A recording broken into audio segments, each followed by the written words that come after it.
Welcome to Compass Points, the weekly podcast for CompassKnox.com. CompassKnox.com is your best source for news and politics in Knoxville and Knox County. Your hosts today are Scott Barker and Jesse Mayshark, the founders of CompassKnox.com. You can find their daily in-depth coverage and subscribe at CompassKnox.com.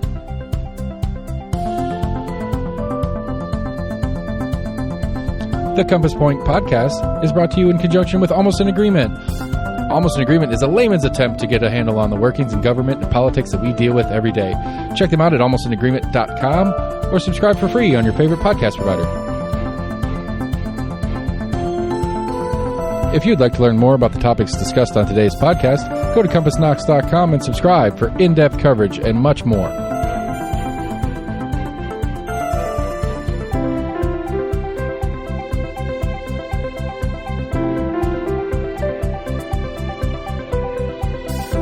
And now, here are your hosts, Scott and Jesse from CompassKnox.com. Welcome to week 2 of the Compass Points podcast. I'm Jesse Mayshark. This is my colleague, Scott Barker. And Scott, do you know what it means that we're on week 2 of our podcast? It means it gives us another chance to really screw up what we do. So, at least for me.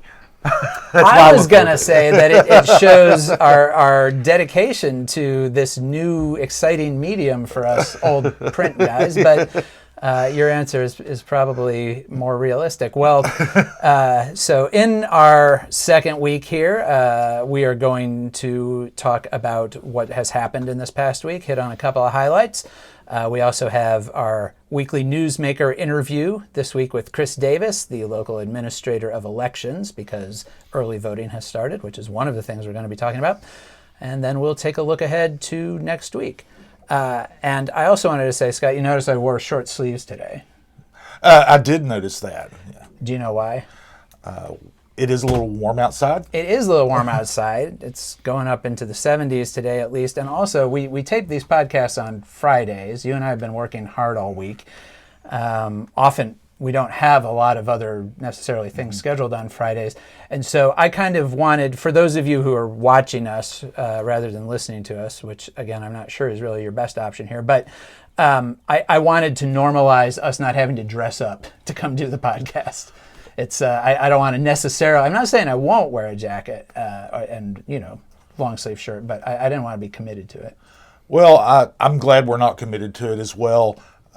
Although if I wore my traditional Friday uniform, it would be more of a stained T-shirt. I think that's a little too bathrobes. And that's a little too underdressed. Yeah. So maybe we'll save those for some special occasions. Absolutely. Maybe. So I think the middling look is okay. All right. Well, so here's what we're going to talk about this week. First of all, I want to hit on some excitement coming out of the property assessor's office. Everybody got their property reappraisals this past week or two. Some excitement there. Then we have some developments at Knoxville College. Yes. Finally, after years of discussion, some forward motion there, which we'll hit on. And then we're going to talk a little bit about early voting and a few of the races that are on the primary ballot. So to get us started, talking about reappraisals, Scott, how was your reappraisal? My reappraisal, it went up, and it went up about 40%. So that is the average for the county. So I feel pretty good about that. That's right. Property assessor John Whitehead said county-wide, the average increase was about 38 to 40%, which is huge. That's a much bigger increase than we usually get. This is an every 5 year. I think the last one was in 2017. But that's a big jump. I guess a lot of people seem surprised by this, which, do you think, should people be surprised by these jumps that they're seeing in their appraisals? Well, I don't think they should be surprised necessarily for two reasons. First of all, usually there is a 4-year gap between reappraisals. This time it was 5 years. So there's an extra year there. And secondly, the housing market has exploded and property values are going up. And so your appraisal is going to go up. Yeah, and I think that's sort of the disconnect for people. And of course, I think a lot of times, this happens every 4 or 5 years, and then people kind of forget about it. So they forget how the mechanism works, which is that when the overall property base goes up in the county, both the city and the county actually have to adjust their tax rates downward. By state law, they're not allowed to make money just by increasing people's appraisals across the board. Now, if your individual rate goes up more than the countywide average, your taxes are still going to go up. But both the city and the county later this year are going to have to adjust their tax rates down. And so if, as in your case, if your property value went up about the same amount as the countywide average, your taxes probably won't change. Now, in my case, my appraisal only went up less than 1%, and my house is still actually appraised at significantly less than I paid for it 8 years ago, which seems weird to me, but I'm not going to appeal that because it means my taxes are going to go down. And of course, a lot of people who have appraisals that went way up that they think are maybe out of line, will appeal those, and some of those will no doubt get adjusted downward. And I've seen on social media that there are people who've had their property tax or their appraisal go up significantly, 100%, which is double or more. And the interesting thing about, to me, about this, of course, they're angry that they're going to have to be paying more in taxes, I cover planning commission, and whenever there are rezonings for new developments in areas, one of the common complaints that people will bring out is that the development might decrease their property values. They're very upset about their property values being decreased, but when the reappraisal comes out and their appraisal goes up, they're not so happy because they've got to pay more in taxes. Right. So it's a two-edged sword. and it is, because of course, if your property value goes up on paper, theoretically you now have more wealth, but you don't have access to that wealth, short of maybe taking out loans against it or something, unless or until you actually sell the property. But you have to start paying taxes on it immediately. So right. There's kind of a disconnect in when you get the money. Yeah. If your property appraisal went up 100%, basically double in value, that meant that over the past 5 years, you've had an average annual return of 20% on your investment. Pretty darn good.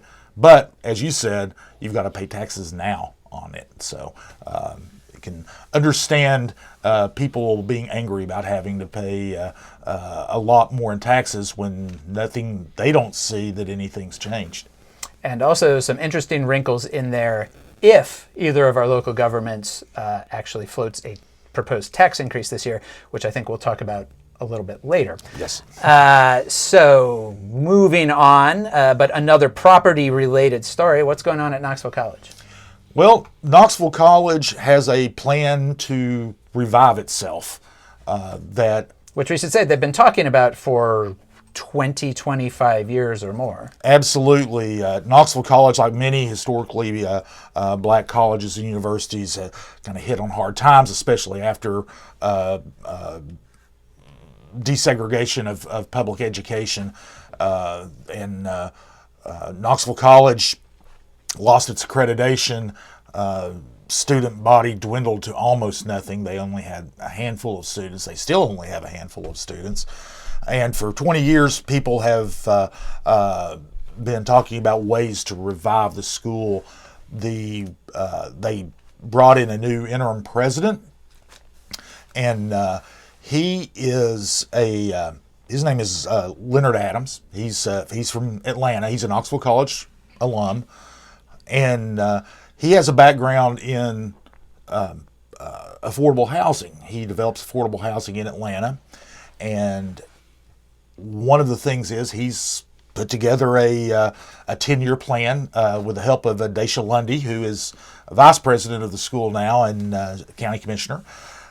They are going to use affordable housing as a way to generate revenue to help put the school back on sound financial footing. What happened this week is they went to the Planning Commission. The Planning Commission approved a rezoning for a portion of its probably on the northern end where football field used to be, and they are going to build an apartment complex there. It's for students and non-students. It's not, you don't have to be a student there. One of his keys is to integrate the school into the community. Other elements of the plan that have gone through is they've renegotiated the debt, which was crippling the school.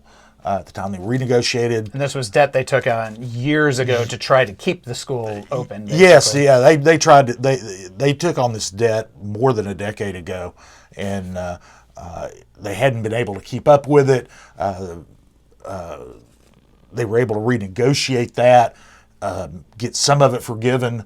They're back on track with the debt. They're making plans to regain their accreditation. They've got a consultant who's the president of Morris Brown College in Atlanta, and another historically black college that has gone through the same thing, had to get reaccredited. And they're also going to change their educational focus more toward trades and workforce development, and they've entered into partnerships in order to do that, and they've got a plan to increase enrollment. They only have about 25 students now, but they're hoping to get up above 1,000 in 10 years. Well, and it's interesting, this use of the property, because I think a lot of people may not realize how big that campus actually is. If you only know if people have been there at all, they've probably been to sort of like the historic buildings on kind of the top of the hill there.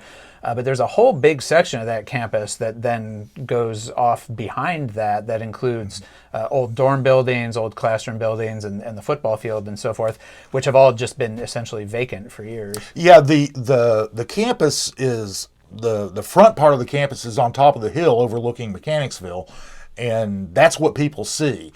It's a 58-acre campus. It does flow downhill from there up toward the Beaumont community, and there are a lot of buildings there. Some of them they're in various stages of disrepair.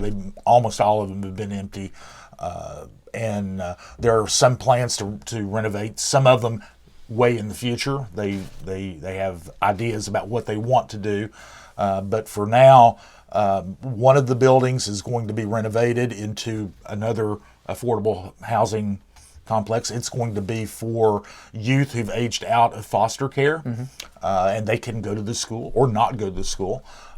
It's like the other apartment complex. It's designed to serve the community as well as Knoxville College. And then another building is going to be renovated with help from the city to house its workforce development program. So this plan, as opposed to other plans in the past, does at least appear to have a viable path forward. We'll see how that turns out, of course, but there's a lot of excitement about Knoxville College. One of the things is this is an institution that's been that has a central role in the African American community in Knoxville. A lot of people may not realize, especially 20 years beyond its heyday, how big of a role Knoxville College has played in the city's fabric of the city's life. So this is a chance of restoring that, and the African American community appears to be embracing it. All right. Well, I guess we'll keep an eye on it as Absolutely. It goes.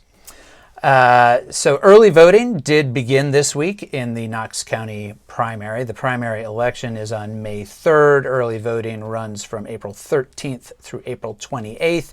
If you look at knoxvotes.org, you can find all of the polling places for that. And we're going to be checking in a few minutes with Chris Davis from the Election Commission to talk about the mechanics of that election in more detail, and also about some of his PTSD from the 2020 election when he had to change a lot of things really quickly. But I wanted to just mention a couple of the races. There's a bunch. I think there's about a dozen contested primaries on the primary ballot. There are 34 different offices, county offices, on the ballot. And one of those that I think is really interesting is the District 11 County Commission race, which has a Republican primary between Devin Driscoll and Kim Frazier. I wrote a fairly lengthy look at this race this past week, and Scott, you edited that story. What do you think about this race? Well, this race is District 11's countywide, so it's not constrained by one geographic corner of Knox County. One of the two at-large One of the seats two at-large seats. I think that it's really interesting because it's a one candidate who is backed by developers versus a candidate who isn't backed by developers but who's been very active in the planning process, and so it gives voters a real choice. And you wrote the story. Go ahead and talk a little bit about the differences between the two candidates. And yeah, I mean, I think that this is a race that's very easy to kind of stereotype and say that Devin Driscoll is the developers candidate and Kim Frazier is sort of like the NIMBYs candidate or the neighborhood groups candidate or whatever. And it's more complicated than that, because actually what both of them say when it comes to issues of growth and development is that they think that Knox County is going to grow and that it needs to try to kind of tailor that growth in a way that matches where we have existing infrastructure, or even try to get ahead of the growth, build infrastructure in places where it makes sense to accommodate denser growth, so that you can then protect some areas, maybe more rural areas where you want less dense development. But it's hard to miss the difference if you look at their contributors. And I should say that Devin Driscoll has raised a tremendous amount of money, over $150,000. It is a countywide race, but that's a lot of money to raise for somebody who was essentially a political unknown a year ago. And he does have support from not literally every single developer in Knox County, but most of the major ones, most of the developers, and then the associated contractors, builders, attorneys who tend to work with developers. His contributor list is full of those folks. And Kim Frazier's contributors and she's raised a good amount of money, about $68,000, but less than half of what Driscoll had raised. And a lot of hers comes from people who are members or representatives of neighborhood associations, community associations, preservation associations, and planning groups. And Kim Frazier is herself a co-founder of the Knox County Planning Alliance, which is sort of a coalition of a lot of those groups pushing for, they say, not pushing to stop development, not trying to freeze anything, but trying to do it in a way that accords with the needs and desires of the existing community, the people who already live here. How do you bring in new growth in a way that doesn't just kind of overwhelm existing resources? And Devin Driscoll is saying that he's the guy who knows how to kind of put those deals together. He's a successful businessman. He runs a fitness company called D1 that he's been pretty successful at expanding. And he gave the example of he's involved in the new sports complex out there off of Watt Road that's being planned. And that he was one of the people, he says, in that planning process that said we can't go ahead with this until we have sufficient infrastructure in place because we want to protect the local communities. So he says he knows how to do that.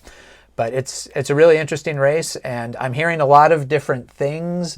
There are some people who think that Devin Driscoll's just, money and the support that he has from a lot of different groups will be hard for Kim Frazier to overcome. And then on the flip side, I hear people say, well, Kim Frazier's really well known. She's been coming to public meetings. She's been a persistent presence at planning commission meetings, county commission meetings for, a decade plus now. And a lot of people know her and respect her, and that's going to help her regardless of Devin Driscoll's money advantage. I guess we'll see. Yeah, we will. And to that point, I think that even more important than the fact that she's been to public meetings and all, she's set up this network of community groups and neighborhood groups who these people who may not pay attention to zoning efforts and things like that except when it has to do with their corner of the county, they all know her because she's been involved in a lot of these issues throughout the county. So she's got a pretty big network that I'm sure she is hoping will negate the financial advantage that Driscoll has. And there is certainly precedent for that. I think if you think back to the District 5 County Commission Republican primary just 2 years ago, where you had the incumbent John Schoonmaker, who very much came out of that realm of neighborhood groups, the West Knox Homeowners Association, right, and so forth, running against a well-funded primary opponent in Clayton Wood, who actually raised more money and had support from a lot of developers.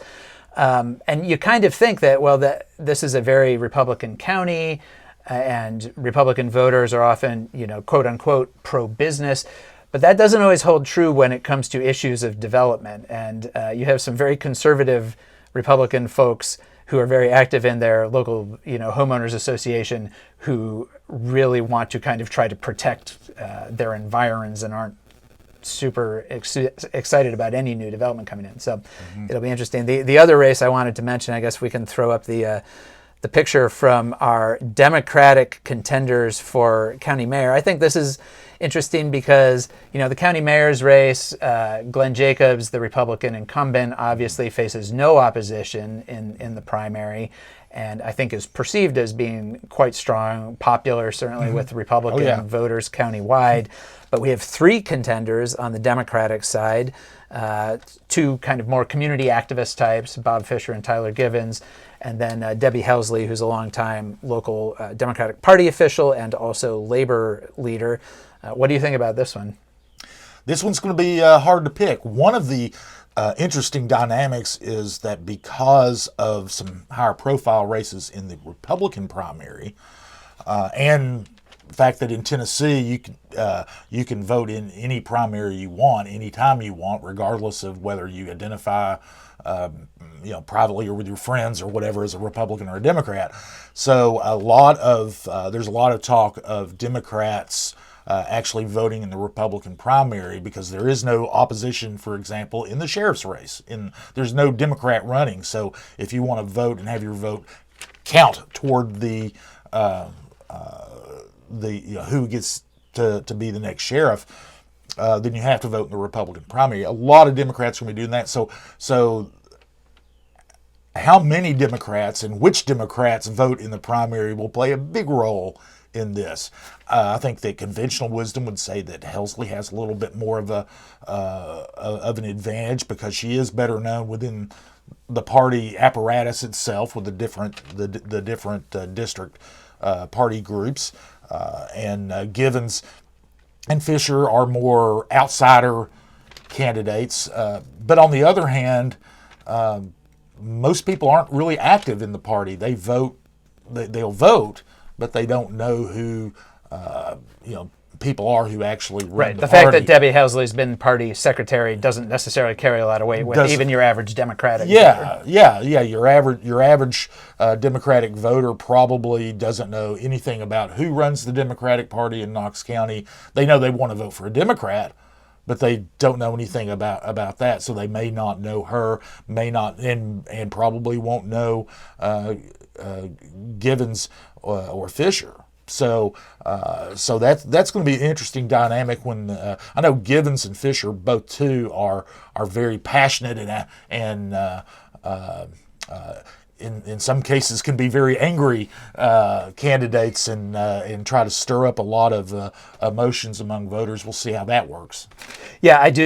You're right about the lack of things to vote for if you're voting in the Democratic primary, because this race is the only countywide race that has a Democratic primary, and then there's a District 1 school board Democratic primary.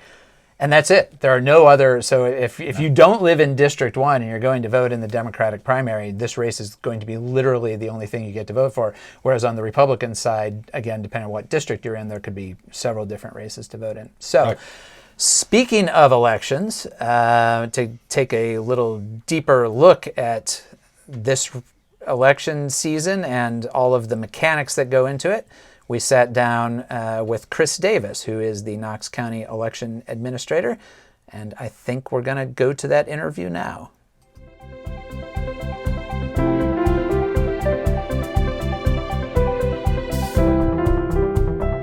All right, well, we are joined this week for our newsmaker interview by Chris Davis, who is the election administrator for Knox County.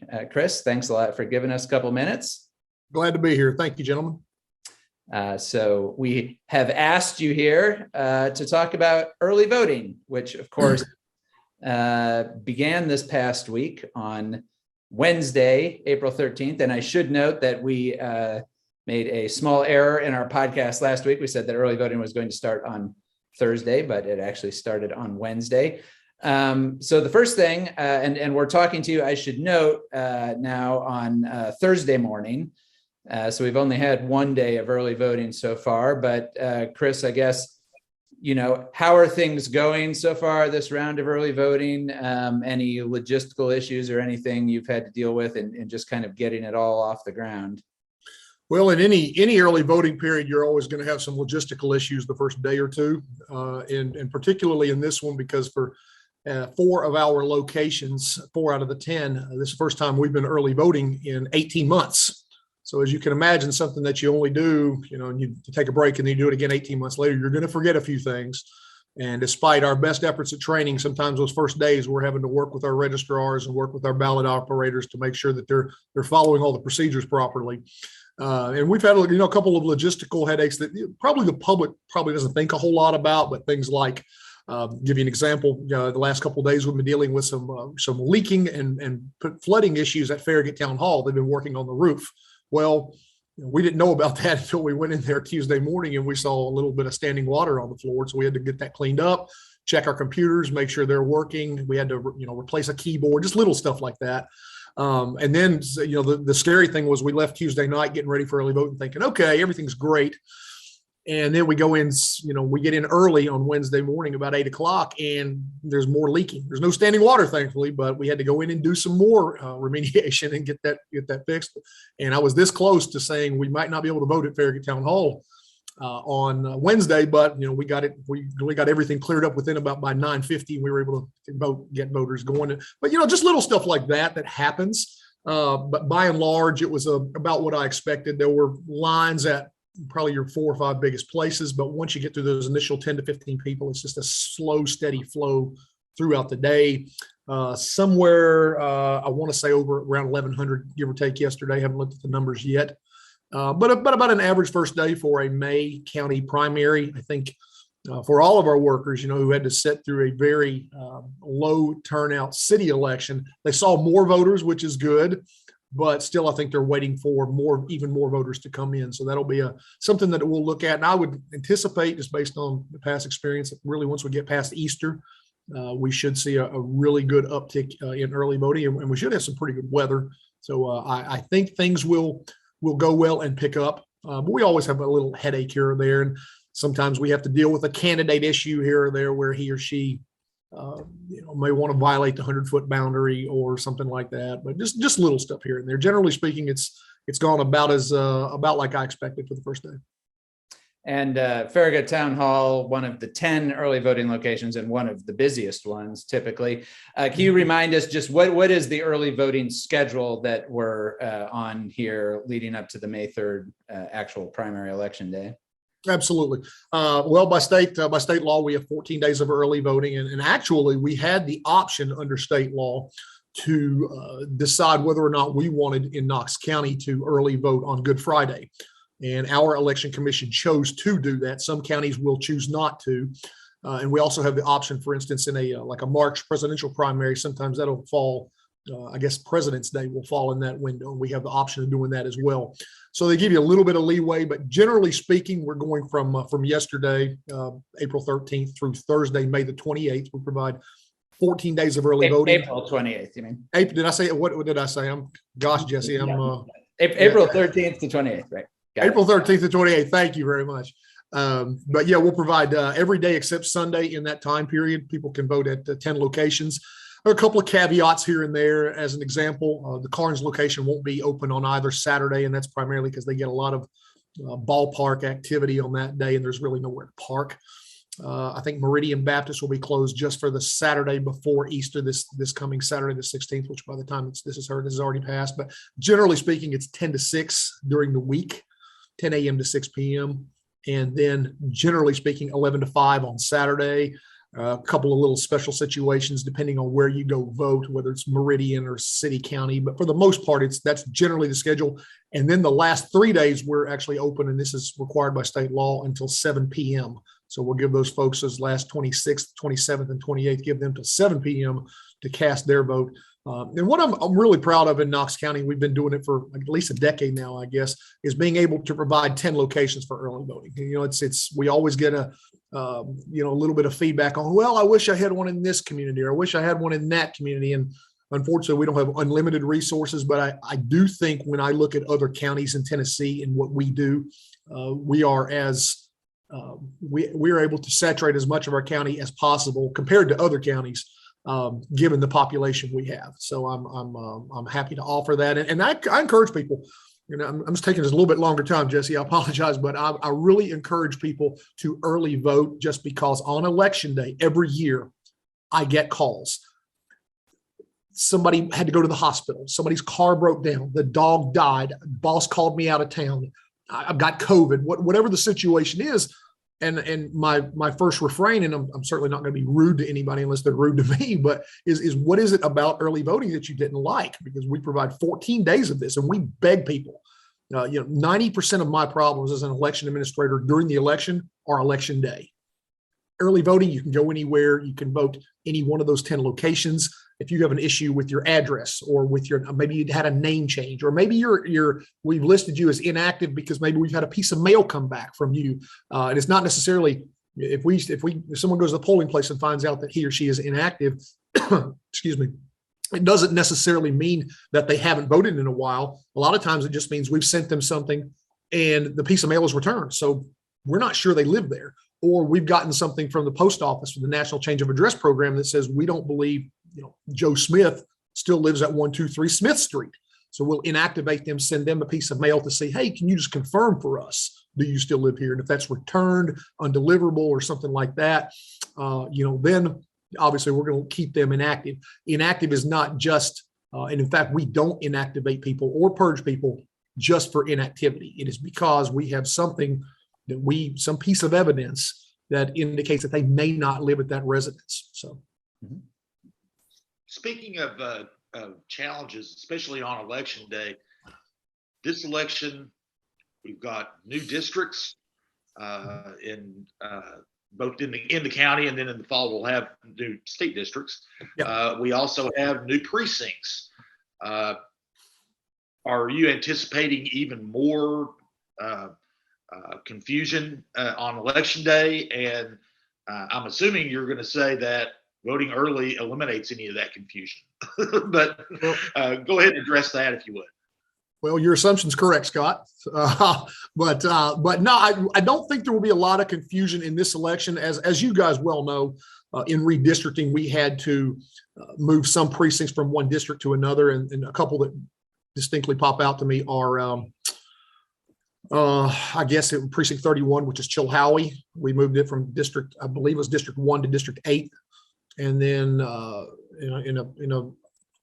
guess it's all kind of dominoes pieces related, but like precinct 74, which is kind of up in the Shannondale / Tazewell Pike area, we moved that one from, I believe it was District 2 to District 8, just because of population shifts. But what we have tried not to do, and we learned, I think, from lessons even before I was here 10 years ago, we tried to move as few voters as possible from their polling place. Their precinct may have changed. Their representation, easy for me to say, representation may have changed, but only about 6,000 voters out of 292,000, I think it is, had their polling place change. And while we did relocate 2 polling places for a couple of different reasons. We've talked about Eastport before. We've talked about Mount Harmony. We relocated no polling places, and I need to stress that, on election day because of redistricting. These 2 polling places we moved were because for precinct 12, we had a place that we literally couldn't use that room anymore. So we just had to move down the street about 300 yards to the Boys and Girls Club. And then for Mount Harmony, they had an old, and I don't want to certainly insult it, but they just had, I would call it a dilapidated building that we voted in from the 1930s. The church wanted us out of that building and said, hey, we'd like to move you into our nice new church fellowship hall that's 20 years old. And if you're going to move from a 1930s era building to a 2000 era building with more parking and easier ingress and egress, you're going to take that. And so those were the reasons for those moves. But very few voters are going to see a polling place change. And ultimately, like you said, Scott, that is covered and addressed by early voting. It's one of those things. I hope a lot of people don't even know where they election day vote because of early voting. But back maybe to the original point of your question, if someone is interested in maybe they think their county commissioner has changed, particularly in this election, which is what we're concerned about, they can go on to knoxvotes.org and they can type in their address, and it will tell them and show them what their new county commission district may be if it has changed. And obviously they may be also interested, although they can't vote for anything at this time, for their Tennessee House district, their Tennessee Senate district. Obviously that will be applicable in the July early voting and then August election. But we encourage people, and if you don't have internet access at home, probably not watching this podcast or listening to it, but for whatever reason, they can always call our office and just provide their name or provide their address. We'll look them up and we'll let them know what district they should expect to see on their ballot. So 2 years ago, you were facing a presidential election in the early months of the pandemic, a switch to paper ballots, and also at that time, a temporary change in who was eligible for absentee ballots. Thanks for reminding me, Jesse. I appreciate it. Thanks. Still trying to get past that nightmare, but thank you. I appreciate it. That's what I was going to say, is that this year seems like a much more smooth and normal year. One thing I was wondering about with that, is it easier this year for you to staff your polling locations? Because I know that was a concern a lot of places in 2020, was just having enough people who are willing to come out and work at the polls. Yes and no. From just a straight numbers perspective, it's probably easier. You had people, rightfully so, who were very concerned, particularly some of our older workers, which is a large portion of our workforce, who were concerned about COVID. And we had a lot of people who just dropped out, and we've never seen them come back. And it's understandable for whatever reason. We're going to lose some of our workforce election over election every time, just because of things that happen, in life. You move, you get sick. Unfortunately, some people pass away, whatever the reason is. People get new job responsibilities and can't work. So from a straight numbers perspective, yeah, this year is easier. We have enough workers. But where we've really seen a big challenge for us is, normally from election to election or from year to year, we have what we call officers in charge of the polling place, election day officers, and they're in charge of the polling place on election day. It's not me, it's them. They have the power to, if they need to be, call the police or to call 911, whatever the situation is, handle whatever dispute is in the polling place. And election over election, we'll change about 10 to 12 officers for our 79 polling places. And that's about normal, just because of different things that happen in life. This year, we're close to 30 that from where we were in 2020. And that's it's a combination of, people moving away, people getting new jobs, people being sick, people having those one-time, oh golly gee. I had one officer who told me yesterday his son's birthday is May 3rd. And I'm certainly not going to, tell his son to put his birthday off a day. So, we're just going to have to go find a new officer. But we're about 30 out of 80 new officers. And so we're working very hard, even during early voting, to make sure those folks are trained. And so from that perspective, it is a little bit harder. We about half of our precincts we haven't voted at in 18 months. We voted in November, whatever election day was in 2020. I've tried to erase that totally from my memory banks. But so from that perspective, it's not a big challenge for us to find workers. We have people who want to work for us. They like what they do, whether it's for the money or for the civic involvement or for whatever, maybe there's some altruistic reasons, whatever it is, we'll take you, if you have the requisite skills and abilities and temperament to be able to manage a polling place. But always trying to find people who can run our polling places, be the person in charge. And it doesn't pay a whole lot. It pays, once you get all your training and everything in, it pays about $300 for the day. But which, is not bad, but is a lot of work and a lot of knowledge. And every year, the state will pass new laws and there will be new things we have to adhere to.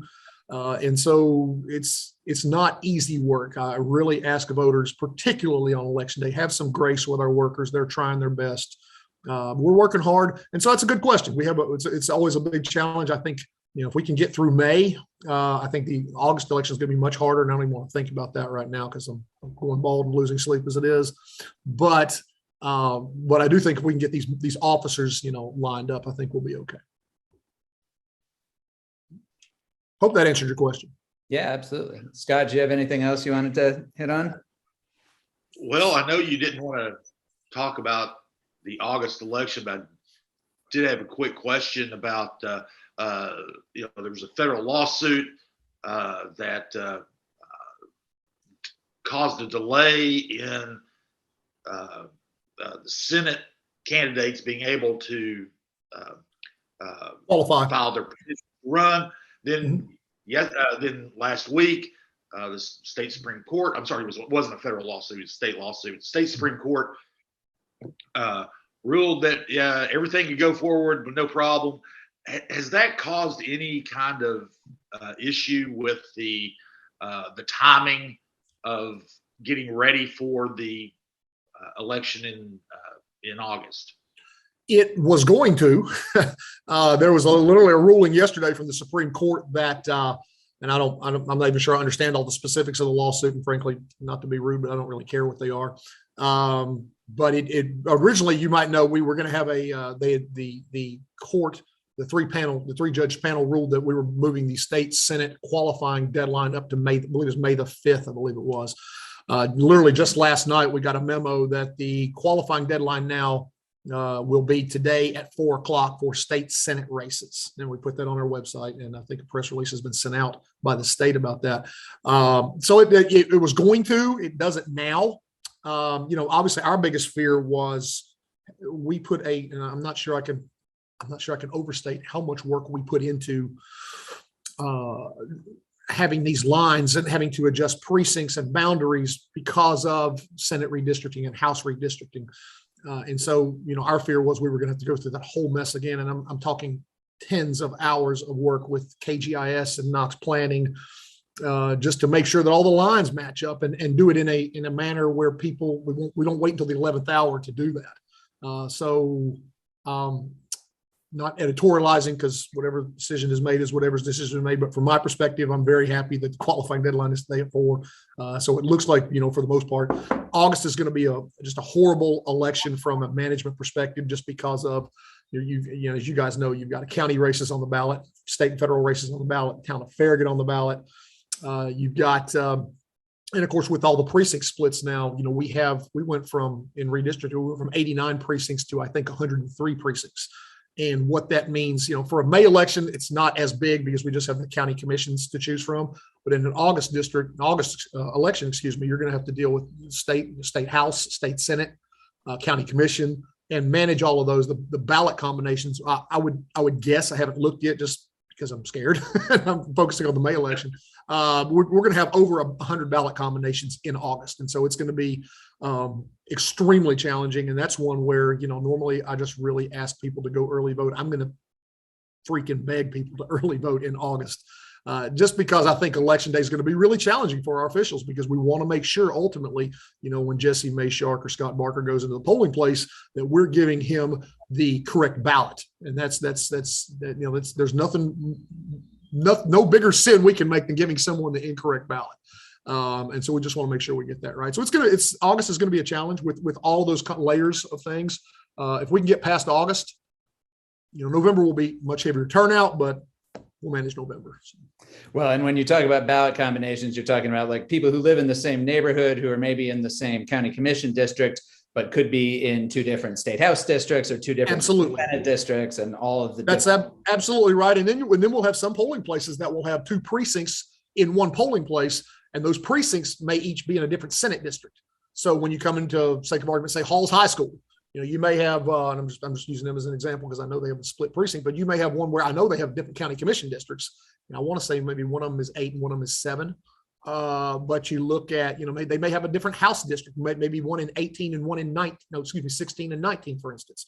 So it's just, there's a lot of different, there could be 6 to 8, and then you combine Republican and Democrat on top of that. And in August, unlike this time, you can also get a county general ballot. And so, which is another ballot combination. So you could be looking at 6 to 8 ballot combinations in some of those polling places. And, you can imagine if we have pre-printed ballots, we've got 8 stacks of those, and my workers need to make sure that they're pulling the correct ballot for the correct voter. So there's a lot of mental gymnastics that goes into this, which is really why we always encourage early voting, but particularly in these May and August elections, it's really big, so that we just make sure we have an opportunity to make sure that we're doing the right thing the first time. All right. Well, we'll wrap it up there. I know you've got a lot of work to get back to. So thanks again for talking with us. Obviously, anybody has any questions about any of this, they can find the information at knoxvotes.org, right? Correct. And anytime, and if they have a question, they can call our office. We are open during all the hours of early voting, meaning we're open till 6 o'clock every weeknight. We'll be open till obviously till 7 o'clock on the last 3 nights. We'll be open 11 to 5 on Saturdays. And if our voters have a question or issue, I guess I would close with this, Jesse and Scott. If our voters have a question or an issue or something, I read social media. I don't participate very often, but I read social media. I see a lot of disinformation.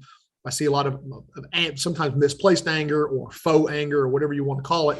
I'm not a big rumor guy. If you have a question, give us a call. We'll try and get that question answered for you. But the problem, I think, sometimes with social media is somebody sees something and then they believe it.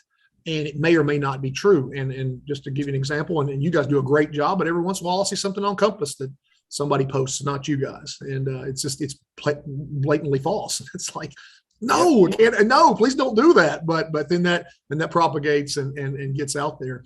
So if somebody has a question, give us a call. We'll try and address the issue you may have. Yeah, definitely. Real quick, Chris. I'm sorry, real quick, Chris. What is that phone number? Well, we gave you the website address. What's the phone number they need to call? It's 865-215-2480, 215-2480. And that's the Election Commission. And we've got a host of talented staff that will be glad to answer your questions. All right. Well, thanks very much. And I don't know what the equivalent to break a leg is for elections administrators, but I hope things run well. We've had that happen before, just for the record. So we don't want that. It's a little wet outside and slippery, so please be careful where you walk. Yeah, it's just about anything that can happen will happen. But I appreciate that. And if you gentlemen need anything, let us know.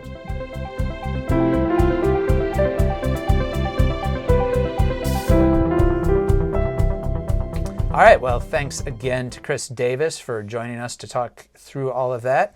Remember, if you have any questions about voting, including where and when you can vote, visit the website at knoxvotes.org. So looking ahead to this coming week, we have a fair amount of things on the civic calendar. We're going to start out on Monday with the monthly work session of County Commission, which actually looks to me like a fairly quiet agenda. The most controversial thing is actually a rezoning, a big one down there in South Knoxville, but we'll talk about that next week because they don't talk about zoning issues at the work session. That'll be at the voting session next Monday, the 25th. A couple of things that did catch my eye. There are a few things related to the Sheriff's Merit System Council, which for those who have been following that tangled tale has been the locus of a lot of political fighting over the past year between Sheriff Tom Spangler and some members of the Merit System Council who Spangler perceives as being politically biased toward his now political opponent, former Sheriff J.J. Jones. Commission is going to be naming a new person to that council, filling a seat, so I'm sure there will be discussion around that.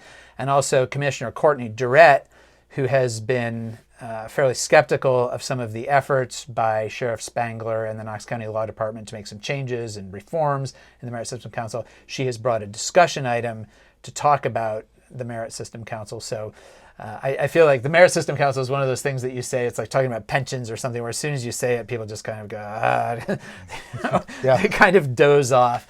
But it is a really fascinating, it has become over the past year a really fascinating little political battleground. So we'll see what happens there. Absolutely. I mean, the whole purpose of the council is to take politics out of the sheriff's department or sheriff's office, and it's become the biggest political football involved with the sheriff's race. So it is pretty interesting. It's one of those.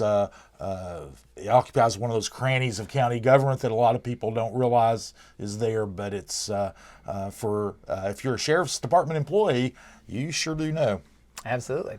And so then the next day, Tuesday, we have City Council. What's on tap? We do have City Council. We've got a couple of interesting things. One is the city is going to be taking steps to accept a $20 million grant from the state of Tennessee, from the Department of Environment and Conservation, to fund water infrastructure. There's a $3 million match that the city has to pay. They're using the COVID relief funding to make the match. So that's $20 million of work that the city will not have to fund out of local tax money. It's probably going to be split, since it's water. Part of it will go to KUB to help fund some water system improvements.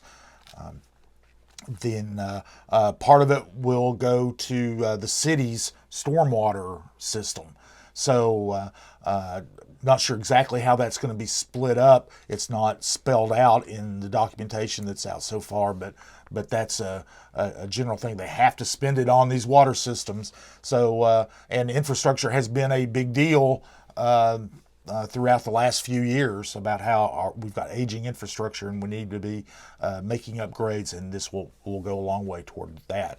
The other big thing that's going on is Hatcher Hill Properties is going to, as a proposal, to build a mixed-use retail and condo project on the 200 block of Gay Street, which is now a surface parking lot between Crown Plaza and it's basically the corner of Gay Street and Summit Hill. Corner of Gay Street and Summit Hill, yes. And it's a $25.7 million project. Hatcher Hills is going to be asking for a tax increment financing deal that will be worth about $3.7 million over 20 years. That money, KCDC actually owns that parking lot, and the money would actually go to KCDC. And what this is the incremental increase. Now there's no tax money coming in because it's government owned. When property tax money does start coming in, that money will go to KCDC to help with the financial package that will help build the project. So it is a tax incentive. It will be interesting to see. Usually these things end up passing, but a lot of times there's a lot of gnashing of teeth to get there. We'll see how that goes. And this has been a real priority for the city. I say, having worked at the city, and it was certainly a priority when I was there, to try to convert these surface parking lots we have all over downtown. Almost all of them used to have buildings on them that were torn down at a certain point, converted to parking. And so there's been a real move to try to convert those parking lots back into buildings. We've seen that. Marble Alley was one example on State Street. The new Stockyard Lofts down in the Old City is another one. So this would be another in that chain, basically. Yeah, there are three big gaps on Gay Street. This is one of them. There's another one by Mass General Store. There's a proposal to build a hotel there that is moving forward. And then there's one down by the Bijou, across the street from Cumberland from the Bijou. It's a fairly large one. The Pryor Brown Garage is there. No plans that we're aware of to do anything with it, but this will take care of. We'll make some infill in, along Gay Street, provided, of course, that this tax increment financing deal goes through.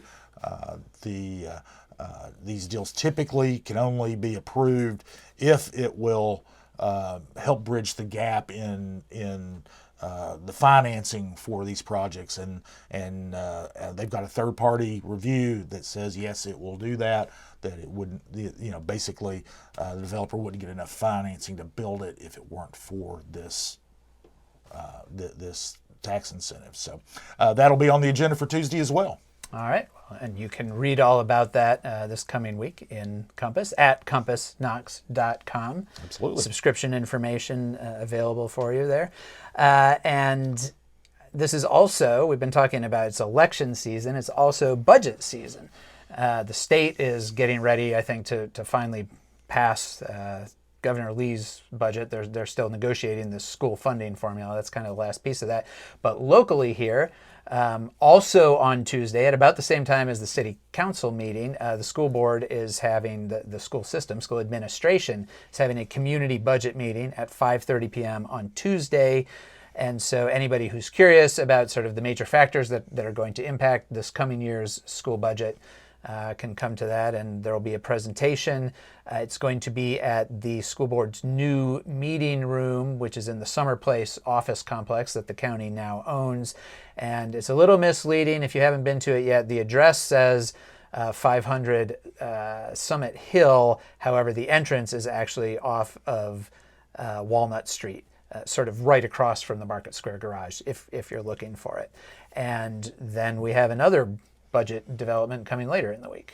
On Friday, the city's budget will be unveiled. Mayor India Kincannon will be delivering her State of the State address at State of the City. I'm sorry, State of the City. The State of the City address, which will be delivered at the former St. Mary's campus, where the city is building its new public safety complex. And the one overriding question is going to be, will Mayor Kincannon propose a property tax increase? The cities, they're very mum about that. They're not saying whether they will or they won't. But the budget is under some pretty significant strains, as is at this point. The city, at the end of this fiscal year, the city's fund balance, it's basically the savings that aren't dedicated for anything else, but you've got to have some cash reserves. That's going to be about the lowest level it can be, and for the city to maintain its bond ratings, which is actually pretty high, which is good.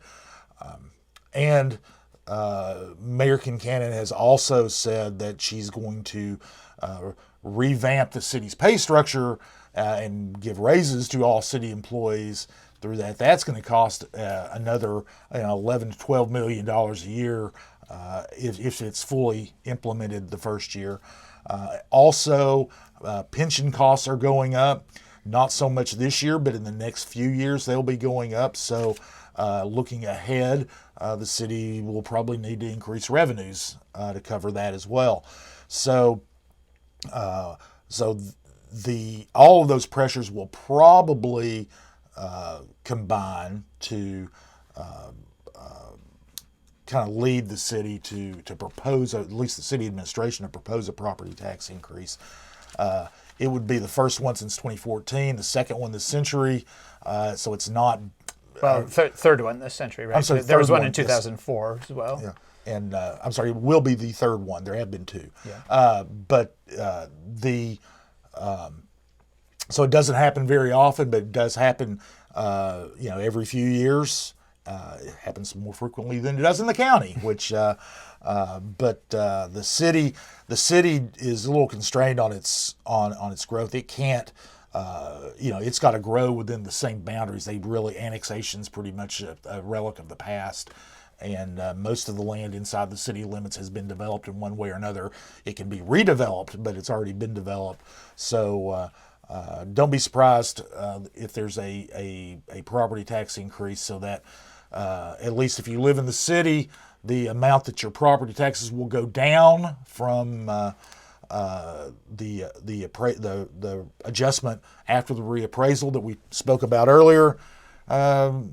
Some of that will probably go back up. So, and I can't help coaster. wondering if that's not going to be part of the calculation here, that they're going to calculate how much is our rate going to go down naturally because of the increased appraisal, and then it's very possible that they could have a tax increase that still by the end of the year will leave the city with a lower property tax rate than it has right now.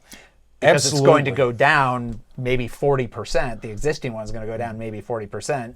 And so then if whatever they add on top of that may not even get it back to the level that it's actually at right now. And probably not. I mean, a 40% property tax increase would be huge. So, I don't recall the exact percentages. You might be able to recall the 2014 one because you were around. But I remember the penny amount more than the percentage. It went up, I think, about 32 or 33 cents. Yeah, it's that would probably translate to 15% or something like that. Yeah, Not very high. Not very high.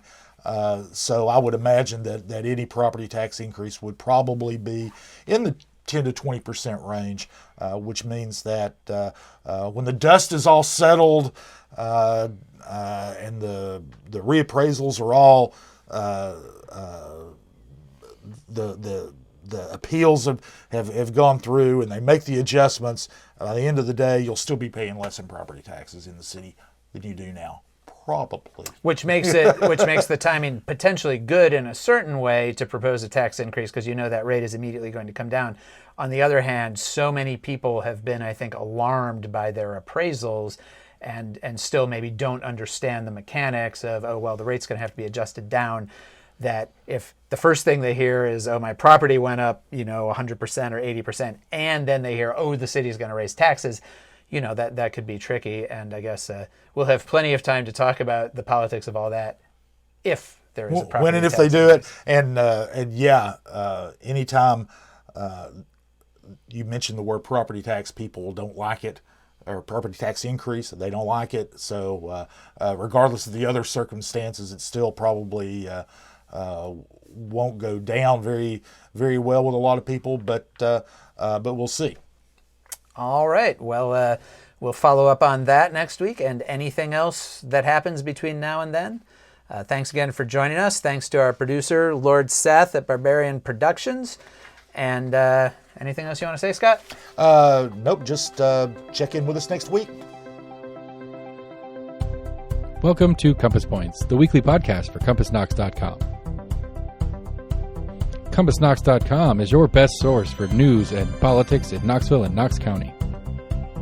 Your hosts today are Scott Barker and Jesse Mayshark, the founders of CompassKnox.com. You can find their daily in-depth coverage and subscribe at CompassKnox.com.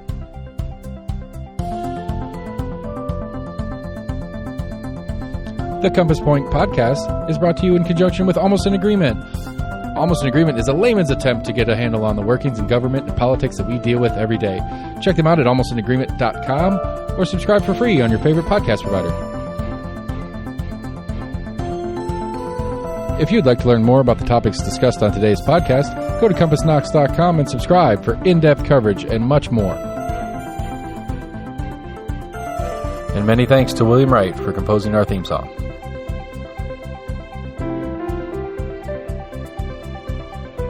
Compass Points is a partnership of Barking Shark Media and Barbarian Productions, and recorded by Lord Seth A. Barber at Barbarian Studios, Knoxville, Tennessee.